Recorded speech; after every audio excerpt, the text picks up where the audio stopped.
भारतीय सिनेमा में हर दशक में कुछ नए चेहरे आते हैं और उनमें से कुछ ऐसा धमाका करते हैं कि सबको अचरज हो जाता है। अहान पांडे इन्हीं नए चेहरों में से एक है जिन्होंने अपनी पहली ही फिल्म सैयारा से बॉक्स ऑफिस पर ऐसा परचम लहराया है कि हर कोई हैरान रह गया।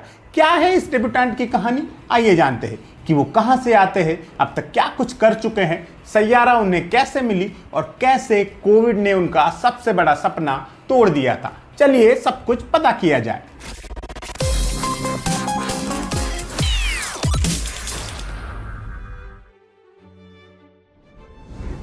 जैसा कि सभी जानते हैं, अहान चंकी पांडे के भतीजे और अनन्या पांडे के कजिन हैं। उनका जन्म 23 दिसंबर 1997 को मुंबई में हुआ था। उनके परिवार की जड़ें सिर्फ सिनेमा में नहीं बल्कि बिजनेस और वेलनेस की दुनिया में भी गहरी हैं। वो जाने माने बिजनेसमैन चिक्की पांडे उर्फ आलोक शरद पांडे के बेटे हैं। चिक्की पांडे वही शख्स है जो शाहरुख खान और सलमान खान के बीच की कोल्ड वॉर सुलझाने में अहम भूमिका निभा चुके हैं। अहान की मां डियान पांडे एक मशहूर फिटनेस एक्सपर्ट, लेखिका और फॉर्मर मॉडल हैं जिन्होंने मिस इंडिया कॉन्टेस्ट में हिस्सा लेने वाली लड़कियों को ट्रेनिंग दी है। वो बाबा साइकिल के एक गाने आगे आगे लड़की में काम भी कर चुकी है। अहान की बहन Alanna Panday famous social media influencer है। अहान को वो सारा माहौल मिला जिसने उन्हें सिनेमा की तरफ धकेला। इसने उनके लिए सिनेमा की दुनिया के दरवाजे तो खोले, लेकिन असली मेहनत तो आगे थी।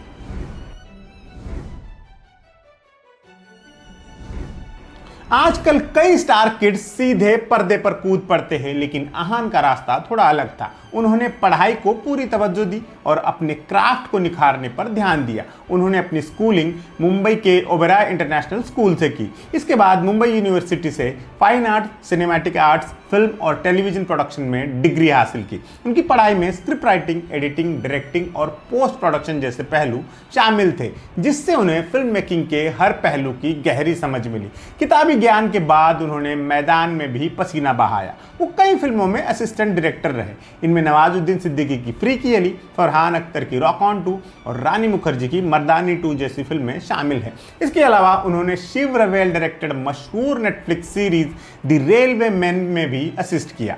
ये अनुभव उनके लिए किसी फिल्म स्कूल से कम नहीं थे, जहां उन्होंने सीखा कि सेट पर कैसे काम करते हैं और एक पेशेवर प्रोडक्शन का हिस्सा होना क्या होता है। इन सभी प्रोजेक्ट्स ने उन्हें पर्दे के पीछे की दुनिया की बारीकियों को समझने में मदद की और एक अभिनेता के रूप में उनकी नींव को और भी मजबूत किया।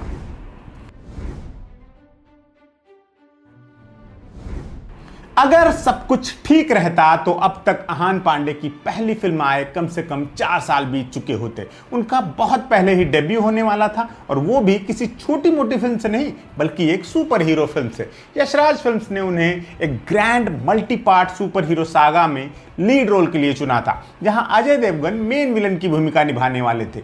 ये फिल्म मानुषी छिल्लर की भी डेब्यू फिल्म होने वाली थी। ये अहान के लिए एक बहुत बड़ा मौका था, एक ड्रीम डेब्यू था, लेकिन किस्मत को कुछ और ही मंजूर था। सब कुछ सही चल रहा था कि कोविड आ गया। कोविड की वजह से प्रोजेक्ट डिले होने लगा और फिर होता ही चला गया। बाद में अजय देवगन के दूसरे प्रोजेक्ट से डेट्स का टकराव होने लगा। इस वजह से उन्होंने इस प्रोजेक्ट से किनारा ही कर लिया और आखिरकार ये फिल्म शेल्व हो गई। ये अहान के लिए बड़ा झटका था। कहां तो इतना ग्रैंड लॉन्च होना था और कहां सब कुछ खत्म हो गया। बावजूद इतने बड़े सेटबैक के अहान रुके नहीं, वो फिर से एडी बन गए। इसी दौरान उन्होंने द रेलवे मैन में असिस्ट किया था और अपने आप को और निखारा था। मॉडलिंग की दुनिया में भी अहान ने अपनी उपस्थिति दर्ज कराई है। उन्होंने नंदिता मेहतानी जैसे जाने माने फैशन डिजाइनर्स के लिए रैंप वॉक किया है और Coovs.com जैसे ऑनलाइन ब्रांड्स के लिए भी काम किया है।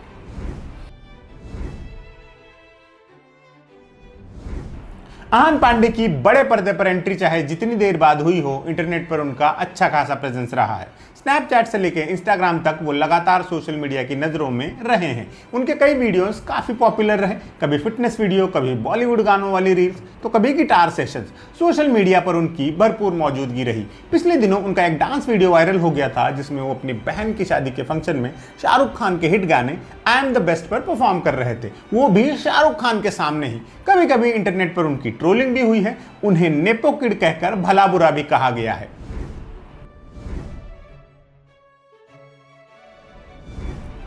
आहान पांडे को सैयारा मिलने की भी एक कहानी है जो खुद डायरेक्टर मोहित सूरी ने सुनाई है। ये फिल्म उन्हें सिर्फ अपने ऑडिशन के दम पर नहीं मिली थी। मोहित सूरी ने बताया कि उन्हें आहान का फॉर्मल ऑडिशन कुछ खास पसंद नहीं आया था। वो आहान को असल जिंदगी में देखना चाहते थे, इसलिए उन्होंने आहान को डिनर पर बुलाया।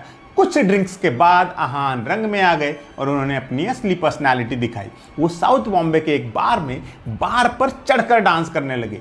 मोहित सूरी को लगा कि ये लड़का अपने किरदार में जान डाल देगा, क्योंकि इसमें वो रॉनेस है जो क्रिश कपूर के किरदार के लिए जरूरी थी। इस तरह मोहित सूरी ने आहान का नाम सैयारा के लिए लॉक कर लिया। और अब सैयारा की धमाकेदार सफलता ने आहान पांडे के करियर की मजबूत नींव रख दी है। इंडस्ट्री के बड़े बड़े नाम उनकी परफॉर्मेंस की तारीफ कर चुके हैं। आगे का रास्ता कदरन आसान लग रहा है। हालांकि उनका असली टेस्ट उनकी दूसरी फिल्म में होगा। इस इंडस्ट्री ने कई वन फिल्म वंडर्स देखे हैं जो बड़ी डेब्यू हिट देने के बावजूद खुद को रेस में बनाए रखने में नाकाम रहे। आहान उस लिस्ट में शामिल होंगे या अपनी कोई अलग छाप छोड़ने में कामयाब रहेंगे, ये तो वक्त ही बताएगा। हमारी तरफ से उन्हें शुभकामनाएं।